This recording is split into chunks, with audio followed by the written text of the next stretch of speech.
Well, welcome to this evening edition of the Ocean Studio here as part of the Yahowah blog. I'm here with Wookie. We'll see how long he wants to participate in this program. I wanted to begin by just having a interesting chat. I finished a phone call with one of my dearest and longest term friends. His name is Joe. He was the man who wrote the original code for a company that we took public many years ago. He actually wrote far more sophisticated code than currently runs Amazon for our uh, our online.com retail operation. It really genius work that he was able to do for us. And now we're working on things like presenting all of my translations on the Yada Ya website, but doing so that you can see uh, every verse of, say, Barashith Genesis that I have translated one after the other. And every time that I've translated them, how in a different context and different time, I may have rendered them. In fact, I would have rendered them differently because each time you go through, you're looking at the words and all of the conjugations and the stems and the pronouns and the like. And it's an art form as you're trying to render it, and the more you learn, the more you recognize patterns in God's testimony and can convey his intended meaning more accurately. And they're always amplified translations. And so we were having a conversation about this. And for those who may not know, who have not been to yadaya.com, where all of these books that I have written are presented free, is that 25 years ago, I invented an entirely new way of translating. Prior to this time, no one had done anything anywhere close to this, which is it's not only an amplified translation, and I realize there's one publication of a Bible that calls itself an amplified version, but it's not. It's just like every other version. The first ever amplified translation, where if there were 20 words that would properly render a single Hebrew word, I would present all 20 of them that made sense within that context, not overwhelming the reader by putting maybe the three or four most important of them in a bold font. And then within the parenthetical in a standard font, I would present many of the other possibilities so that you were not shortchanged, recognizing that God may have intended and probably did all of these things for us to know. So it's the first real amplified translation where the full meaning of every word is presented, not just the translator's decision as to what they think was the only word being conveyed. Uh, and I think that shortchanges you, and I think it's a terrible way to go about. I'm not here to presume that if God used a word that can have 10 definitions that are all pertinent in that context, that we should shortchange anybody, including God, to only representing one of them. So it was the first ever genuine amplified translation. It was also the first where the generic form of the Hebrew word being translated was actually put right inside of the translation itself. So that after the bold copy, which is the amplified translation itself, inside of a parenthetical, the first word written in italics would be the most genitive form of the Hebrew word. And I'd write it, let's say that it was a Hebrew word that was a verb and it was had a prefix of a pronoun like he or she or, I, and or it was had a suffix of a pronoun like me or your, and then it perhaps had a stem that gave it additional meaning, like the hiffle or the any one of the seven stems in Hebrew that convey meanings, like the call, which would be considered uh, a a literal interpretation of those words. The peel, the niffle, or other examples. And then there's moods, also in the Hebrew, that convey volition in first, second, and third person. The cohortative, for example, is first person expression of volition. And then there are are four conjunctions that that convey time relative to the verb, whether it's ongoing or completed conjugation, I should say. And these are the four ways of conveying whether the action of the verb is taking place over a prolonged period or is for a finite period. And time can be expressed relative to the verb in four different conjugations.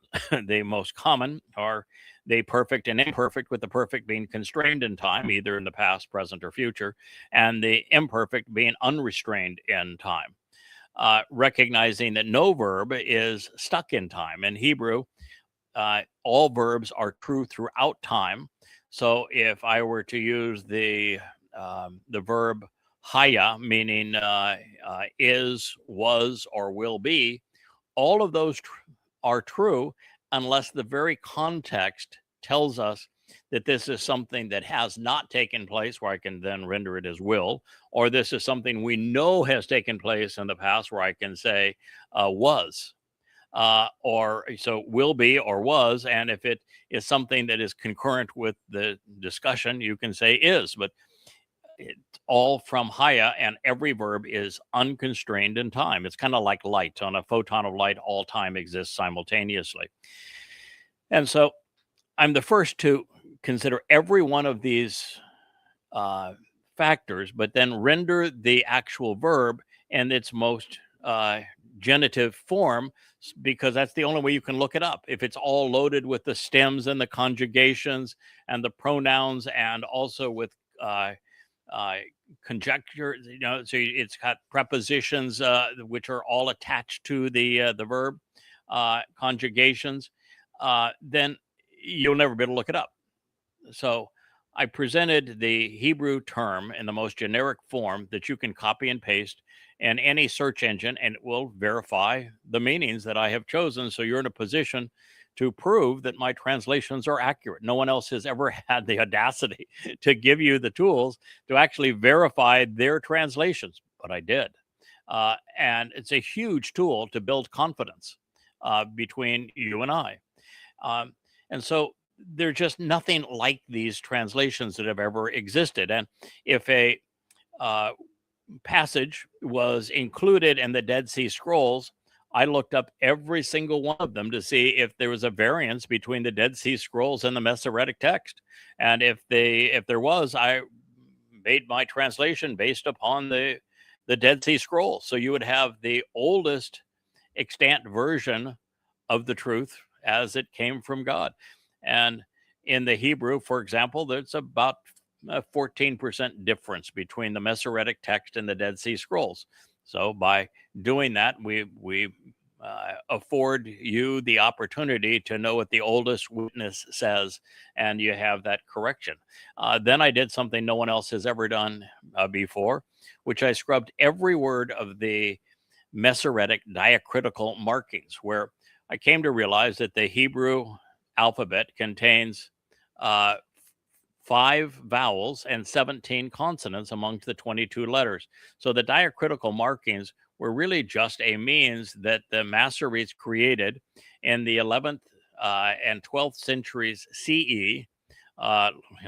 We're dealing with now 2,500 years after the Torah was written, to interpret it religiously the way they wanted it interpreted.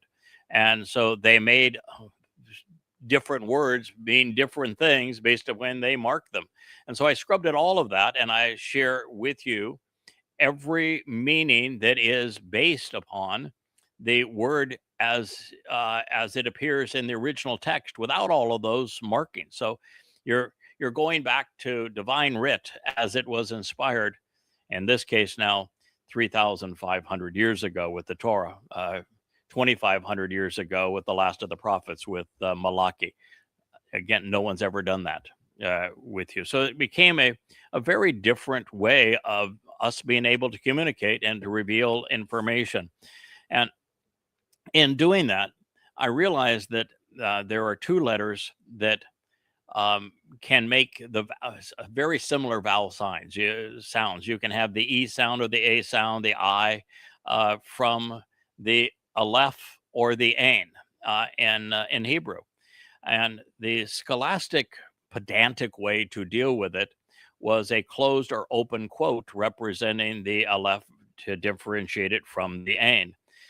Problem with that is that Word has a field day with open and closed quotes, single quotes, and we'll decide, do you want it as, it's a smart quote or just standard, and it will go vertical. And in fact, almost all computer presentations now just show the open and quote as a vertical slash. They don't make a differentiation between the open quote or the closed quote. And so the old scholastic way of dealing with this, which very few people followed anyway, is rendered moot because of the nature of both the way Word processes these quotes, and also because all modern online presentations default to the strict, a quote is a vertical line, and it does not differentiate between open quotes and closed quotes. So we came up just 2 days ago with our own superscript, so that if it's an Ain, I have a superscript version of the little eyeball that was the original letter for the Ain, and a closed quote is if it was a LF, is the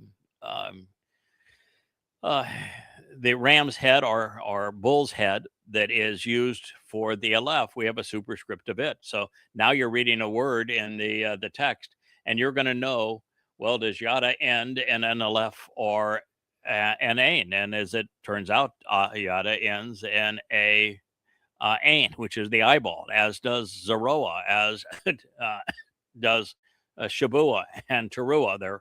They all follow that same pattern. And so now you can actually see the pattern in the text as we're going to go back and redo all of the books for this new pattern. And I'm writing the current book, Coming Home 4, using it. So it's just really an interesting process. And so we're also trying to have an interactive glossary with our translation so that the words are underlined and you can click on them. But the challenge with that is there really is, on the transliteration, no way to differentiate currently between an Aleph and an Ain. And so you get the wrong word. Eth is both time and the preposition with in Hebrew. One is transliterated exactly the same way, ETH, but one is with an Aleph, the other was with an Ain. The one for time is with the Ain, the preposition is with an Aleph. There are, for example, Ab, which is father, the first word, the Hebrew lexicon. It's written obviously with an Aleph, first word, the Hebrew lexicon alphabetically. But there's also an Ab that speaks of darkness that is written with the Ain. And so when you try to do it from the transliteration, you're not going to be able to distinguish between the two until we most recently came up with this pattern. And unfortunately, for those trying to validate the translations that I am providing, by far the best lexicon is the Dictionary of Biblical Languages. It is so far superior to the others. But Strong's, because the copyright ran out, is available at every website. But Strong's has its limitations. It is keyed to the King James Version and does its best to support King James translations and forgets scholastic integrity and will change the meaning of the words to support King James. The Dictionary of Biblical Languages not. And so it's much better, but it's still in copyright. And so there is no access to it publicly unless you buy one of the scholastic tools, the kind that I use to do these translations and verify them. And so we're trying to find a way now to be able to convey that to our readers that go to the yadayah.com site. In fact, the yadayah.com site is really a clearinghouse for all things Yahowah. Nobody has ever come up with anything close to this. It has all 35 books that we have written. They're all available free. They come in 3 different versions. There's the PDF version for those that want to download it and transfer the whole thing to a phone or a tablet and be able to read it as a PDF. There's also a page turner version, which is really very clever and far more interesting. It's like you're actually holding the book on your phone or a tablet or the computer, and you can turn pages and you can search within the book. It gives you tremendous amounts of features that you can use when you're reading a book. We make all the books available in the page turner format, and then all the books are available also at Amazon.com. And you can buy them royalty free, and you can see some of them behind me here, the paperback versions of it. And so there's lots of ways to get to all of the books. They're presented by series on the site, and then there's a blog on the site where there are vlog entries, which is the thing that we're doing now, where we produce 5 days a week, 2 of these a day. Sometimes upwards in 4 and 5 hours of vlogging a day. And all of them are updated and presented on the Yahowah.com site, which is very difficult to do because the way that X and Facebook and particularly YouTube present these is they have huge access to enormous data farms and to conductivity, so that they can not only store the enormity of these vlogs, because a video is enormous size, but they can also stream it to you. And they built their business on being able to serve up many streams to many people simultaneously, and then house this virtual unlimited library of video. And you could not afford that as an individual person, but we have found a way to take you so that you can click on one of these vlogs at Yahowah.com. You will stay on our website, and yet you will the very vlog is playing from YouTube, but yet you're still on our website. So you can go through any one that you want to while staying on the website. It's you don't have to go out into the social media world, if you will, which is a pretty rough and tumble place. You can get all of your information staying on the website, staying where the books are presented, but still be able to play these and listen to them. And then many of our shorts are automatically updated and they're presented on the site. We've written some marvelous songs, and my wife in particular is the songwriter, and they're presented on the website. Soon, some of the promotional material, which is just so beautiful, and the way that it identifies Yahowah with Yahweh and with Dowd, God's beloved son, and conveys this message. And they're going to be added to the website. We have a blog because, well, if you look at X and at Facebook, most people communicate not with long form videos like you would see on YouTube, but with a picture and comments, a short narrative about that particular picture. That is a blog versus a vlog. And so we've actually have live updates to the blog where it automatically picks up the most frequent posts that we have made and presents them for your edification, so that you know what we're thinking and what we're sharing about not only Yahowah and getting to know God, but also in repudiating religion and politics, which is a huge part of our mission, because it's a huge part of what God wants done. And then recently, we added all of the translations, which now you can see this done in the format that I'm sharing with you. You can see exactly how the text reads, and if you just want to read the translation, it's all there, and you can read all the way through an entire book. It's all available to you.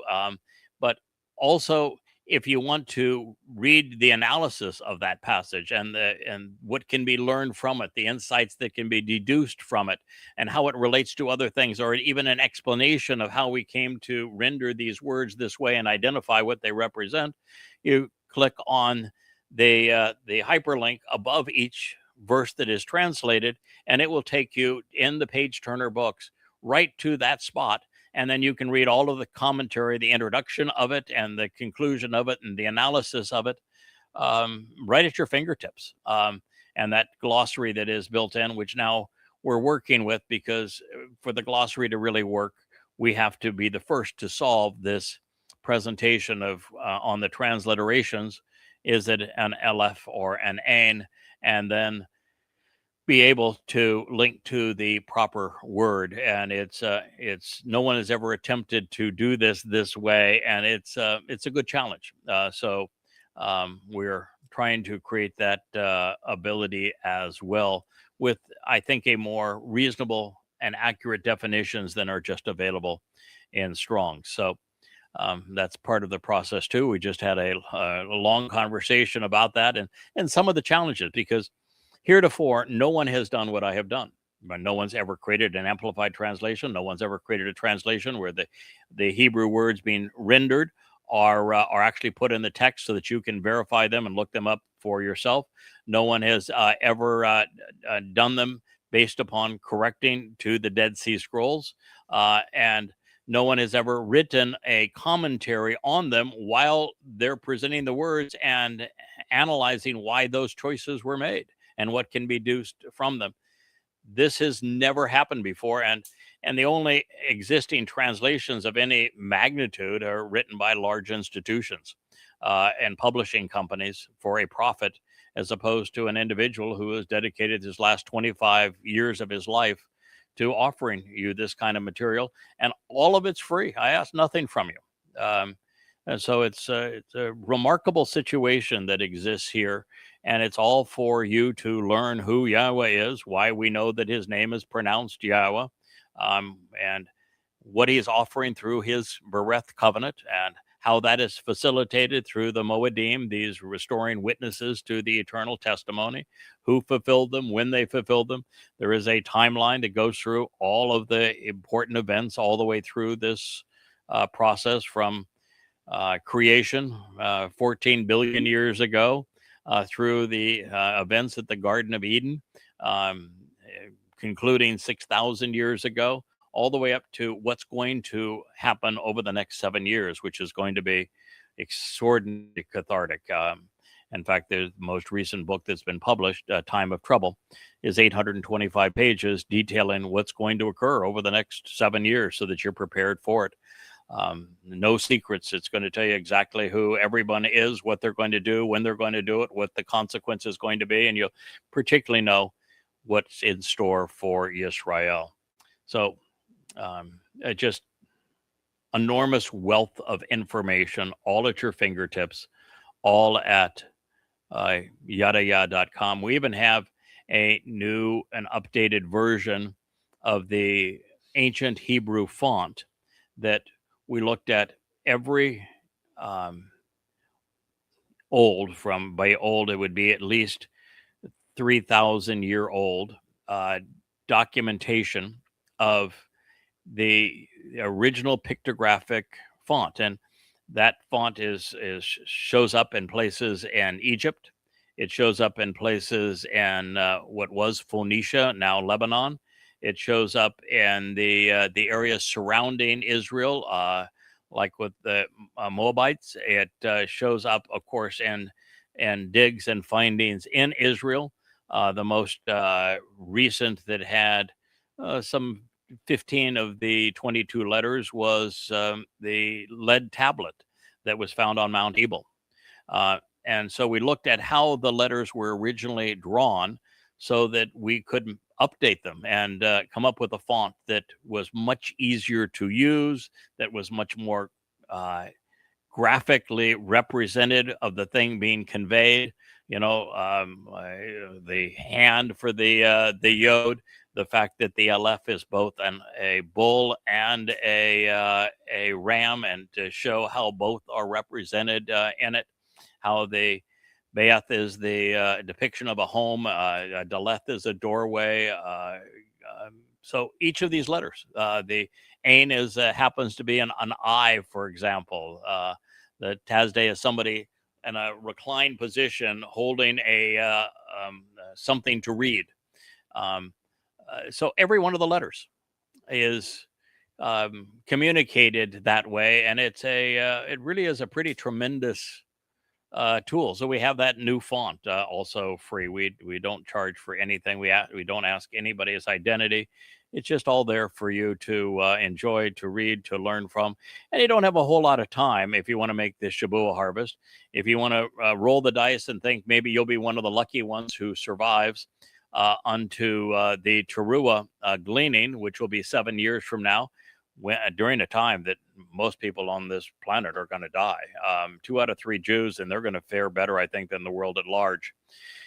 Then there will be a Towrah harvest. You'll have 7 years then to read up to that point if you're among the survivors. But chaos is going to reign on this planet.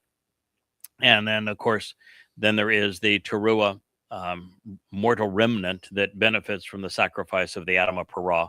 And so you'll have another opportunity there if you're not overtly religious or political. So tremendous resource. One of the things you'll find there is there are over 10,000 unique insights that were previously unheralded, things that no one had ever thought of before, recognized, but yet was always in the text.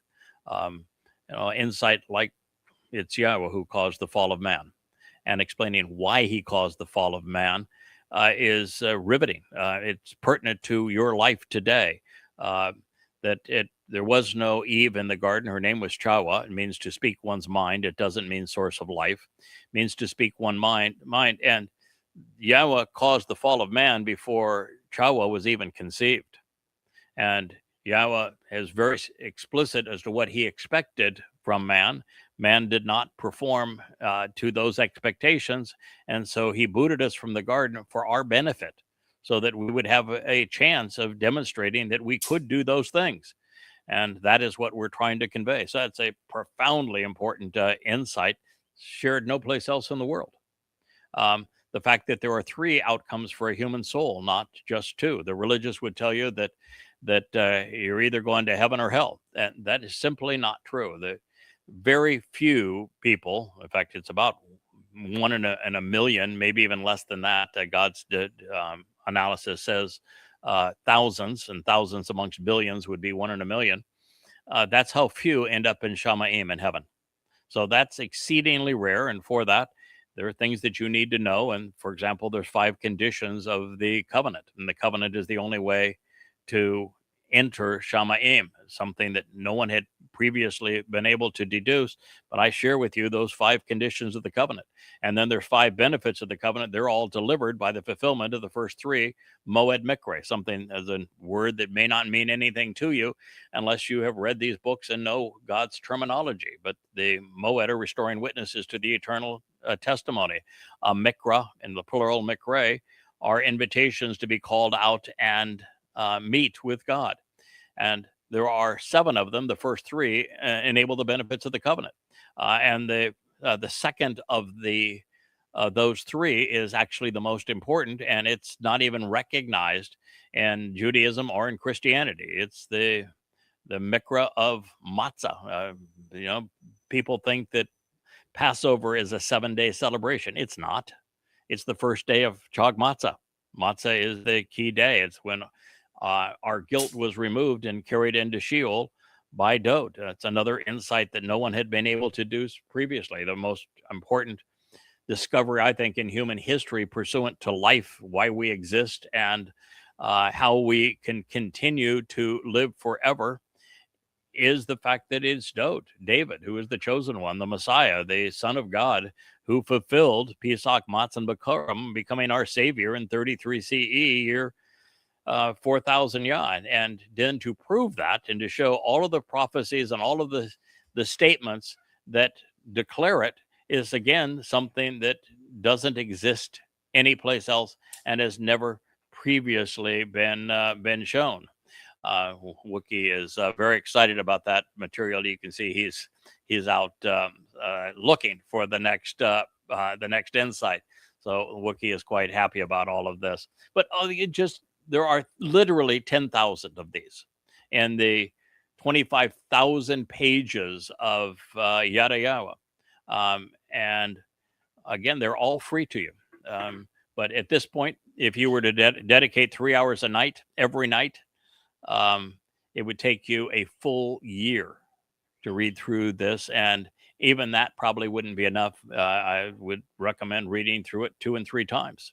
So it's a lot to learn.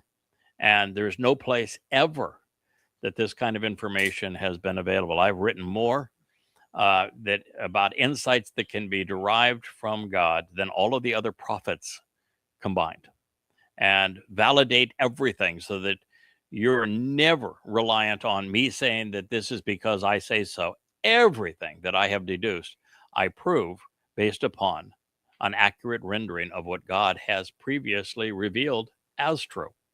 So it's an extraordinary opportunity for you. I hope you avail yourself of it. As we begin this program, we're turning to volume 2 of our series called Coming Home. The Coming Home series is primarily devoted to calling Yehudim. Jews have called themselves by an errant name. There is no reference to a Jew anywhere in the Torah, prophets, and Psalms. They are Yahud, and the plural, Yahudem. It is a compound of Yahweh's name, Yahu, and Dowd's name, who is God's beloved, the Son of God, the Messiah, our Savior. And so to be the beloved of God, you are a Yahud. And it calls Yahud and Yisrael. Yisrael means to engage and endure with God. Individuals who engage and endure with God. It's Ish, Sarah, El. It is calling God's people home. And now you can become Yisrael by embracing what it means to be Yisrael, to engage and endure with God. And so that the whole series, and there's 3 books currently as part of that series. I've written most of the 4th and hope within the next month that I can get it published. I'm very systematic though in the research that I'm doing. For example, I'm representing the 89th Mizmowr, which is the most important book in the Torah, prophets, and Psalms by a considerable margin. And I'm presenting it now that I know who Ethan Ezraki is and what the occasion was for the deliverance of this song. And so when it delves into something like rocks that are rolling in the raging sea, and they're being used to batter and bruise Rahab as a deadly and belligerent fool that is egotistical and violent, that this individual is brought down ultimately by Yahweh's fortified Zeroah. And so I'm now taking the time to say, based on this context, the Zeroah, who can be only 1 of 3 people, is this individual. Rahab is this individual based upon this context, and I'll go through the other prophetic references to it so that you know what the evidence is to define Rahab as this individual at this time being brought down by Yahweh's Zeroah, who is this person, and designated as such. It really is a marvelous addition, very systematic, diligent, and a powerful way for you to come to have prophecy come alive in your life. So this is what we are doing currently, and we'll have that book published for you very soon. All that said, I'm going to begin on Coming Home 3. Again, it is a series that is devoted to calling Yisrael and Yehud home. It features Dowd's Mizmowr. A Mizmowr is a psalm. It is a song with lyrics set to a melody. Most of what Dowd wrote, and well over 100 of these, are songs to be sung, and they are Yahweh's favorite songs to be sung. They're all inspired by Yahweh, and they are powerful in their implications. And these volumes feature Dowd's songs and then other prophetic texts that are pursuant to our understanding of his songs. So this volume begins that Yahweh's animosity toward the Gentiles who have fraudulently claimed to have inherited the blessings that he gave to Yisrael, which of course would be both Christianity and Islam. They're based on replacement foolology, where they claim that their church inherited, or that Muslims inherited, all of the promises that God gave to the Jews. Their rationale in this is that God got mad at the Jews for one reason or another.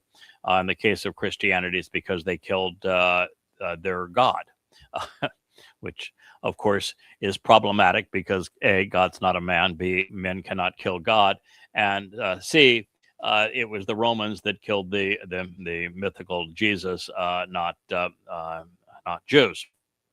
Jews don't crucify. They had no authority to do so. It was the Romans who did so. So there's no credibility to anything the Christians say. And of course, the Quran is a ridiculous book in the history of it turns on Jews and condemns them because, well, Muhammad ran out of material when he moved to Yathrib, which was a Jewish farming community. And he bought Talmud readings from the rabbis.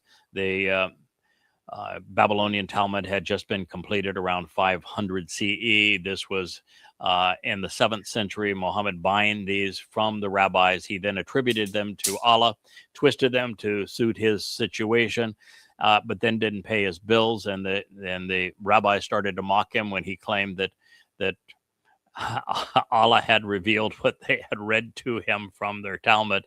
And so, as a psychopath, Muhammad responded by deciding that he would kill the Jews, and he perpetrated genocide against them in Arabia. And so that's the reason that the Quran hates Jews. The rabbis made a horrendous decision and providing this material to Muhammad that made the Quran appear like a religious text, where otherwise he would have been someone that the world would have paid no attention to, just the run-of-the-mill thug that was using terror and armed robbery to enrich his followers. He would have been far less well known than Genghis Khan, who had a similar tactic, but Genghis Khan was 1,000 times more successful than Muhammad.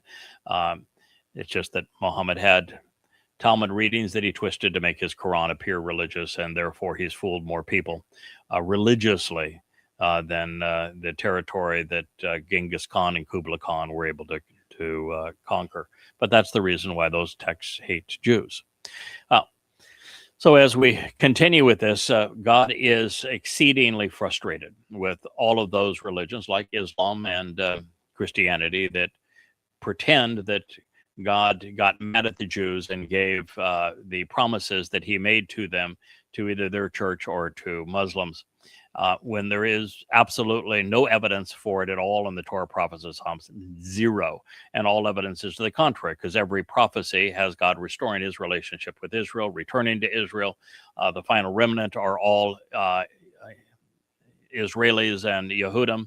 And even when he has his homecoming, it is to Israel. He's coming back to the Temple Mount, and it is Goyim who are obliterated for being religious and political. There will be a mortal remnant of Goyim that will survive, but they will be few and far between, most because they were belligerent towards Israel, stole Israel's promises. They're going to be obliterated when God removes all traces of religion and politics from the earth, so he can restore the whole planet to the conditions that were found originally in Eden. And that will occur on Towrah for the benefit of Sukkah in year 6000 Yah 2033. So God is exceedingly frustrated with what Christians and Muslims have done in this regard. And he's disappointed that Jews haven't stood up for him. They haven't said that those texts are fraudulent for this reason. And, when God even says, I'm going to restore and renew the covenant in Yirmiyah 31, it specifically says with Yisrael and with Yahudah, not with Goyim. And he even says that I'm going to restore it. And what I'm going to do this time that is different is, rather than handing you a copy of the Torah, which you can reject or accept, I'm actually going to integrate my Torah inside of you so it becomes part of the fabric of your life. Pretty hard to justify a Talmud or a New Testament or Quran when God is returning by installing his Towrah inside of all of those who survive. So God has a bone to pick with rabbis, with Christians, and with Muslims that's going to end very poorly for the religious. And the fact is that he gave Yisrael to his people, and he is going to speak of those blessings and of their inheritance in this next Mizmowr. And God is making a point, one that is relevant to us today, so we should listen to him. Additionally, he has a great deal more to say about the villainous creature identified in the lyrics of the preceding song that we reviewed just earlier today. And I wish we had gotten a little earlier start. It's already gone dark, so you had just a glimpse of the long rays of the sun and the setting sun here on the Virgin Islands. The rest of the program, unfortunately, is going to be in the darkness. You can probably still see the palms waving in the, well, it's a pretty light breeze now, not even moving much behind me. But as I said, we had a long conversation with my good friend and programmer and webmaster who's trying to develop all of these things as tools for everyone to use going forward. So it was important to get that done. So this next psalm begins with Dowd asking Yahowah why he has distanced himself from his people and for how long he intends to remain aloof. If you are not aware of this, God proclaimed many times that he was no longer in direct contact with Israel. When Israel says, you know, we don't need other kinds of missile defense systems, we have God on our side. No, you don't. You did, but you walked away from him.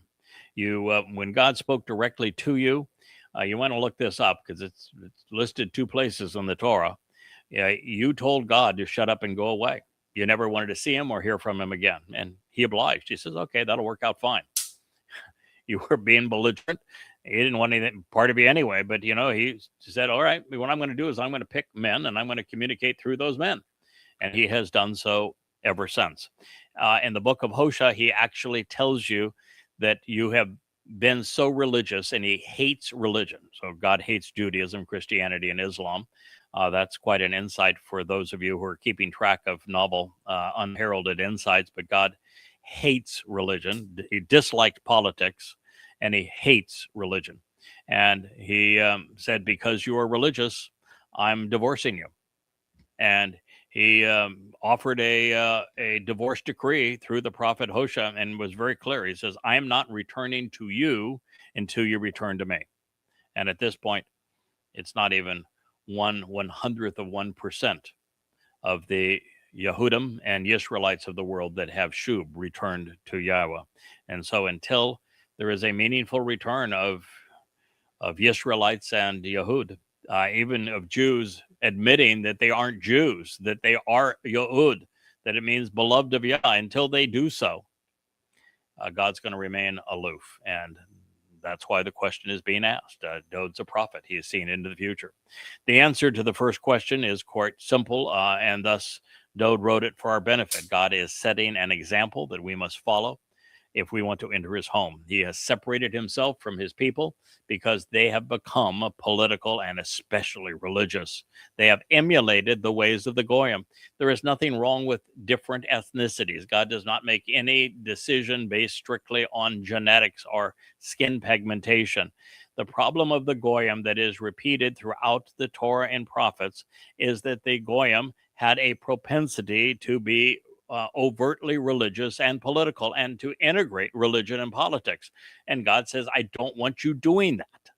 And what happened? Well, the Israelites became the most Goyim of all people, in the sense that there is no ethnicity on the planet that is more political or religious. In fact, it's so bad that if you speak of being Jewish, the first thing most people will think is you practice Judaism. Judaism is a religion. Being Jewish is an ethnicity. And yet they're so blended together because of their propensity of Jews to be religious. And if you think of political action and of politics being heralded by one group in particular, the group most known for their a high percentage of political activity are Jews. And so the Jews did exactly what God said don't do. They became more goyim than the goyim. And that's just what God says, I don't want you to do. But they haven't listened. They haven't listened in a very, very long time. So when I criticize them, I'm criticizing them using the same process that God does. I'm just telling you what God had to say. And, if you don't like it, take it up with him. He, laid it right on the line. He says, if you listen to me and take advantage of what I'm offering, life's going to be great for you. If you choose to ignore it and you choose to be religious and political and rebel against me, well, that is not going to work out very well for you. That you really ought not do that sort of thing. And well, that's what they did. So it would be hypocritical now for Yahowah to ask us to disassociate from these institutions and then endear himself to those embracing them. But clearly he does not. So when his people cease being political and religious and answer his call to return home, he will come back for them. That day is on Yom Kippurym. The preceding time, 10 days before it, gets a remnant of Yisrael ready for that. Towrah in year 6000 2033. That's another issue that Jews have. They believe the Rambam's accounting, and he was an absolute nincompoop in this regard. He had creation almost 4,000 years ago when creation was 14 billion years ago. He didn't know that the timeline begins with the expulsion from Eden. And he got that time wrong because he had a fascination with the number 19 and the sanctification of the moon and got it all wrong. And he is wrong by 197 years. So anybody that is playing around with the Jewish calendar is wrong by 197 years. We are now just 7 years from the end, year 6000 So we're in year 5993, approaching year 6000 And that is why we need to be prepared for the Shabuwa harvest, which occurs 7 years before God's return. And he's returning on the day of reconciliations. Perfect name, right? Yom Kippurym, plural for to reconcile. It begins. For what reason is your presence so far away, distanced and separated, Yahowah? Concealed in times of drought and destitution, of being cut off and restrained. This is Mizmowr, lyrics to be sung, Psalm 10:1. We ended our program earlier today in the 9th Mizmowr. This is the next one, Psalm 10. Now, we don't know that these were written in this order or what time during Dowd's life that he actually wrote these. I think most were actually written now towards the very end of his life after he returned to God. And that might be hinted at here because there was a period for at least 14 years. From the time that Dowd was 56 to the time he was probably 65, Yahowah and Dowd were not speaking. God would not be seen talking directly to Dowd or in his presence. And the reason for that timeout is that Dowd made some really, really bad decisions about various things. I'm trying to get my dog to stop biting her nails.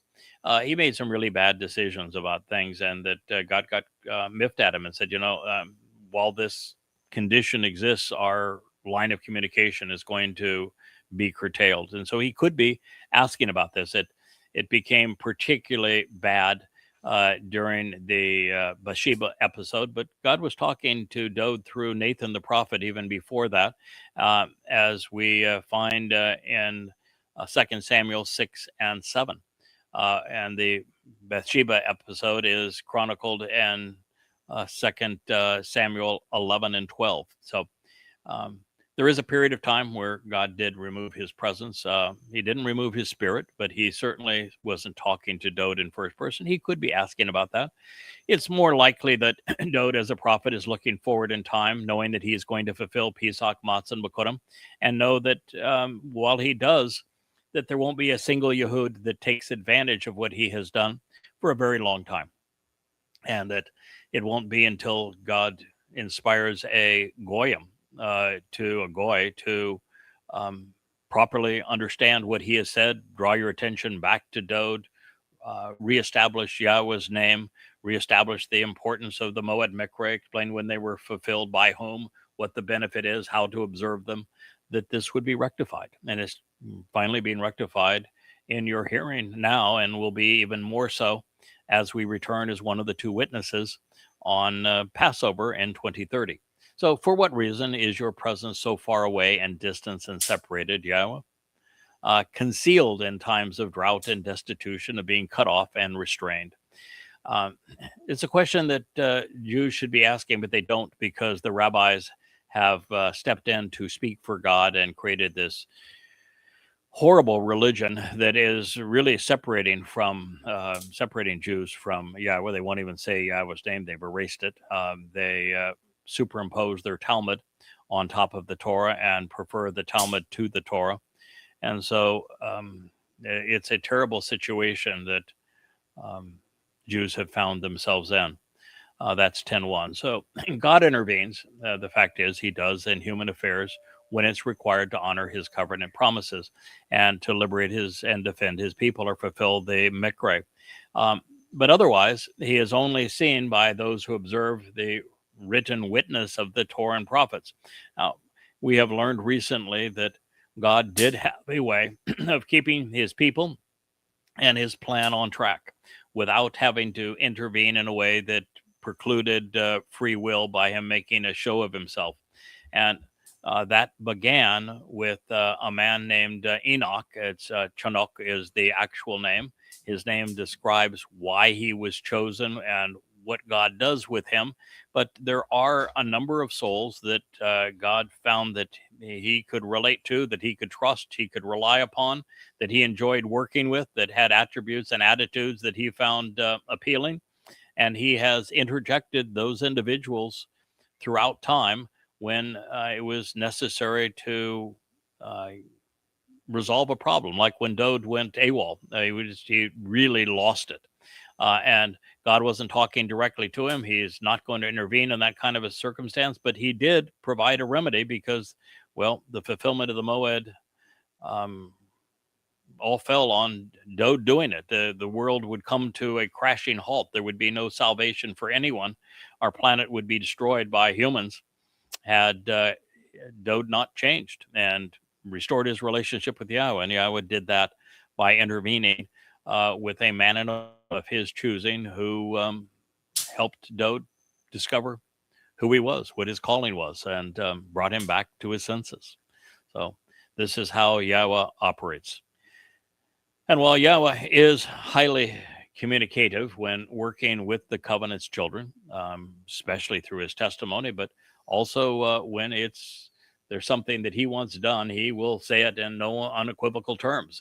And when we're about his business, he is available. And to everyone else, he remains unseen, but he still proves his existence through prophecy and the accuracy of his testimony, scientifically, historically, consistently, and the way the whole story holds together. He is an exceedingly effective communicator that in the Torah, prophets, and Psalms, he proves that he is God, that he exists, and that he inspired these words.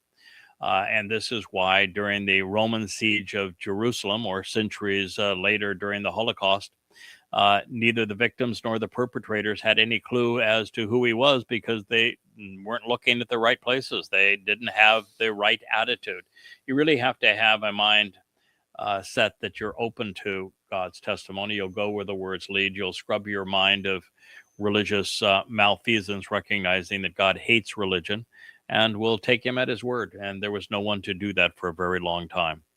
And quite frankly, there was no one for him to speak with, since he remains overtly opposed to the political, religious, military, and conspiratorial influences that are prevalent within human society. He had to find someone that had become familiar with each of these things and that had chosen to reject them, as was the case with Moshe, as was the case with Abraham. So for most, Yahweh is not readily known or easily known. The effort required to realize that God has proven his existence as well as demonstrated his inspiration of the words found in his Torah, his Nabi prophets, and his Psalms, this Mizmowr, then that we can trust him, appreciate what he is offering, and what come to know what he expects in return. That effort is considerable. I mean, I have spent 10 to 14 hours a day, 6 and 7 days a week for 24 and a half years, and am still learning. Now I'm learning at a much faster pace than I was at the beginning because we have such a foundation of knowledge and understanding together.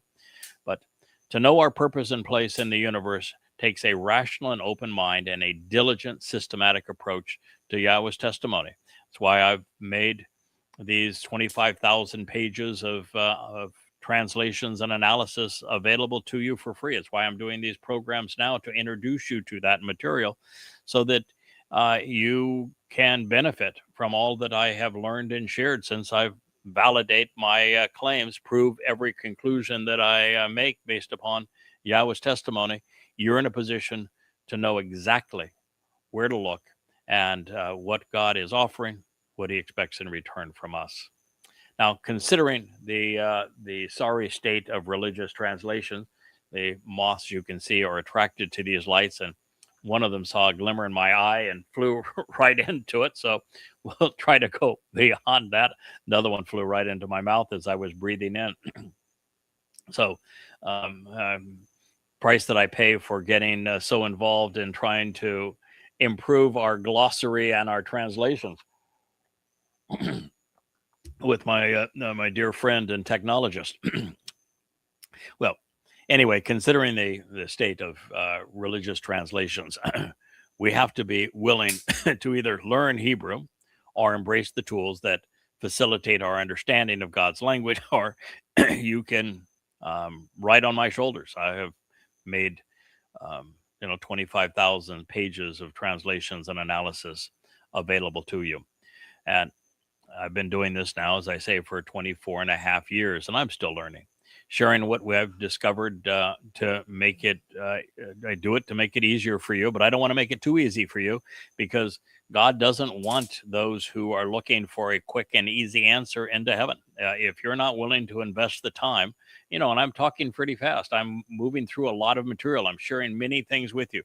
If you're not willing to validate these claims, to investigate this for yourself, to go to yahowah.com, open the first book, An Introduction to God, and then go through the Yahowah series, the Observation series, the Coming Home series, to learn what I have discovered about the false god of Islam and in Christianity, and the Twistianity and the Goddamn Religion series, even the issues with Judaism and the Babel series. You're just not going to be prepared to be part of the solution, to come home and be part of God's family, to be part of the covenant, to live forever, to be able to leave this planet with your soul enveloped in radiant energy and light, as opposed to your soul dissipating into nothingness. So what most simply do not appreciate is that coming to know Yahweh has to be challenging. It must be a filter to make eternity enjoyable and rewarding for everyone, including God. To avoid allowing heaven to be like earth and to be, what a mess we are making of the planet right now.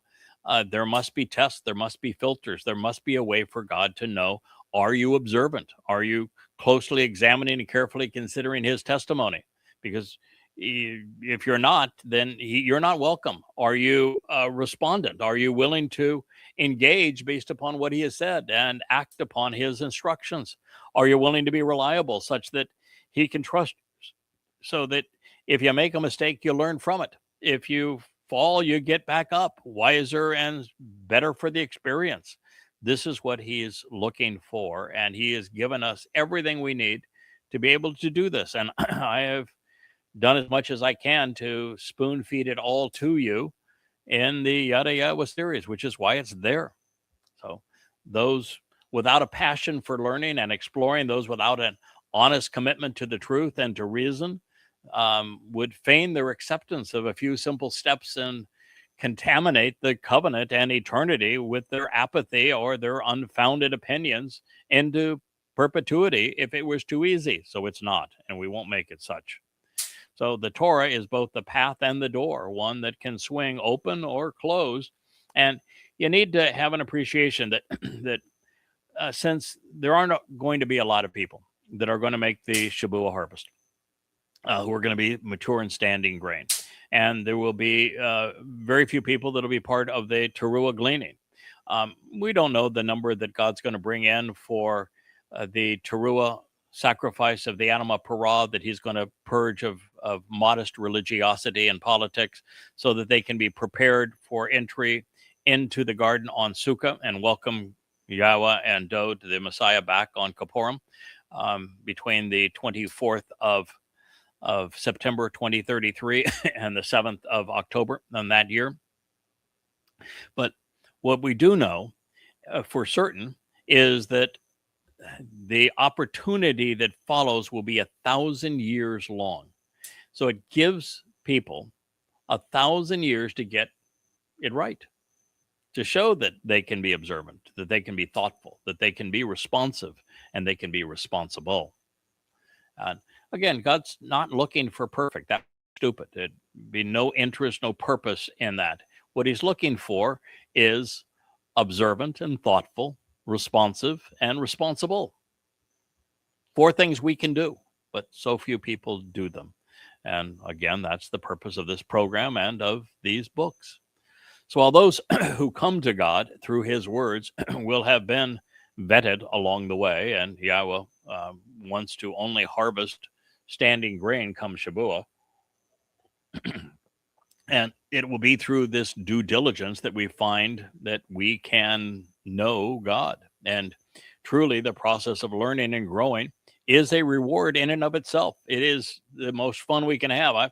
I've been campaigning now with my team here that, boy, would I ever love to go back to a pace where we're only doing one of these shows a day, maybe 4 or 5 days a week at the most, and I'm able to continue to learn, to translate, to make the connections, and I love sharing what we're learning as we're learning it. It's just so much more exciting, so much fresher, so much more invigorating and pertinent when we do that.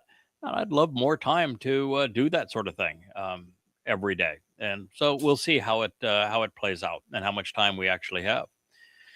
Now, the phrase here, ma amad ba rakok, why do you stand away, separated, continuing to present yourself as so distant and remote for such a long interval time, provides, I think, an interesting insight to the period in question.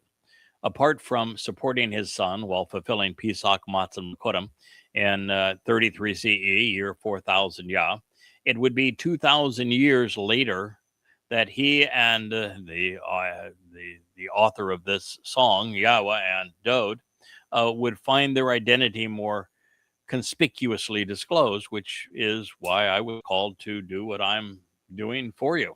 Reintroducing Dowd to you, reintroducing Yahowah by name to you, explaining exactly what they did, when they're returning, and what they're offering. And when I considered the words Yah inspired in this next statement, it was, it took me back to a time when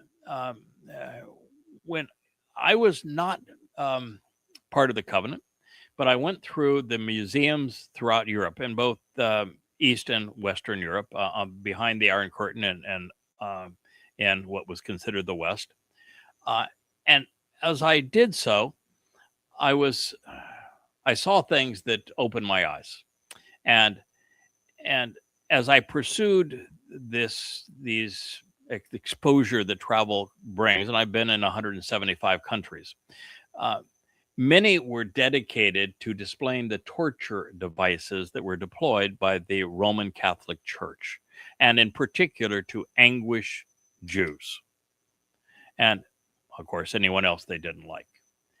And so after reading what comes next, I realized that those who invented and deployed these heinous devices to torture God's people will be forced to suffer their effects.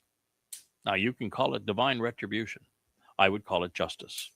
The more I learn about what they did under the name of their God-forsaken religion of Christianity or Islam, the more I want the political and religious Christians and Muslims who authorized and encouraged the use of these torturous devices to suffer well beyond what they did to their victims. I mean, think of the first 100 years of Islam, 200 million people killed, millions upon millions raped, tortured, enslaved.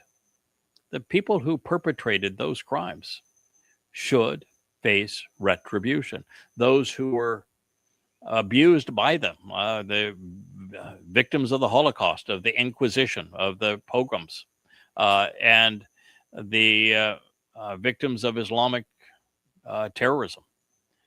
They deserve closure. Their souls deserve closure. They were screaming when they were bound and then tortured that those who were torturing them deserved to get the same. And God's going to provide that for them. So this sounds like the father of lies that is launching his assault against Jews. And it reads, with arrogance, Garrote, with unwarranted status, the immoral and self-proclaimed prideful and presumptuously haughtiness, the dishonesty, the condemnable and the guilty, the rasha, those who are wrong, vexing and unethical, with inflamed passions and burning animosity, persecute and harass, they deluct, they hotly and they impulsively pursue and oppress, the outspoken and the unpretentious, without political or religious status, ani, those with a lower status in society. But it's also with ani, it is the responsive. Those who respond to God, they're the ones that got persecuted. So let him be seized. Let him that perpetrated this be forced to endure. Tafas, let him be caught in the act for having perpetrated these malicious schemes and then arrested and then suffer for what they have done. And the nifl imperfect, the evil devices, the mazima, within the wicked invention, these implements of their design, which were part of their heinous plans, that they have imagined and that they have conceived.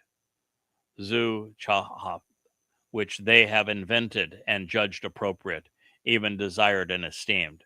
If you were unaware of this, by the way is Mizmowr lyrics to sing Psalm 10:2, then Google the torture devices of the Roman Catholic Church or the torture devices of Islam during its first 100 years. They are gruesome. They are heinous. And so in this statement, what we're finding is God says there will be retribution. There will be consequence. There will be fairness. There'll be justice. So Hebrew stems and conjugations are a story in themselves, as is the case with tafas, written in the nifl imperfect. It reveals that those who imposed these schemes and deployed the resulting devices will endure their effects for a considerable period of time. Therefore, it is God's conclusion that it is appropriate for perpetrators to endure the pain they imposed on his people. God will not forgive them, nor should he. When they are held accountable, I don't think that the church officials will enjoy the nauseating effects of the Pope's pear, the excruciating pain of Jacob's seat, the debilitating agony of their iron spider, the torturous effects of the scold's bridle, the horrific suffering of their heretic's fork, the anguishing misery of their lead sprinkler, the torment inflicted by their knee splitter, their infamous rack, the monstrous iron maiden, the scavenger's daughter, or the Strappado, the Inquisition's Spanish donkey, the head crusher, and the saw torture, the overwhelming agony of being drawn and quartered, being slowly burned at the stake, being boiled alive, enduring the repugnant torment of death by rats, or having to endure their breaking wheel. Look them up. If you want to see why Christians must endure what they have conceived and perpetrated, to forgive and forget would be a miscarriage of justice. So keep in mind that these torturous inventions were not used to encourage religious devotion, but instead to impose the authority of the church and to suppress rebellion. They were implemented to control through fear. And make no mistake, they were commonly used on Jews for no other reason than they were Jews. In the end, it all comes down to who you choose to trust. On one hand, you have the likes of Moshe, Shamuel, Dowd, Yashaya, Yirmiah, all of whom spoke for Yahowah. And as prophets, each proved that their witness was valid. Their revelations were meticulously made and are extant for our inspection in the Dead Sea Scrolls, dating to 300 BCE. They are revealed in the same story and were found universally consistent. Foremost among them were Moshe, who liberated God's people and gave us the Torah, and Dowd, who united and protected Yisrael, brought us the Mizmowr and the Mashal, and then served as the Passover lamb. Moshe was called the greatest of the prophets, while Dowd was the firstborn son of God, the branch from which we would grow, the chosen one, the set-apart one, the Messiah, the King of Kings, the embodiment of the covenant, God's strong arm, the protective shepherd, the sacrificial lamb. On the other hand, you have Shaul, who would adopt the Roman moniker Paulos. He was given the name Question Him. He would write about himself on behalf of the Romans and the Greeks against Yehudah and Yisrael. He never once mentions Yahweh's name. He only provides one prophecy to validate his opinions, and he managed to get that one wrong. It was about his rapture, saying he would occur during his lifetime.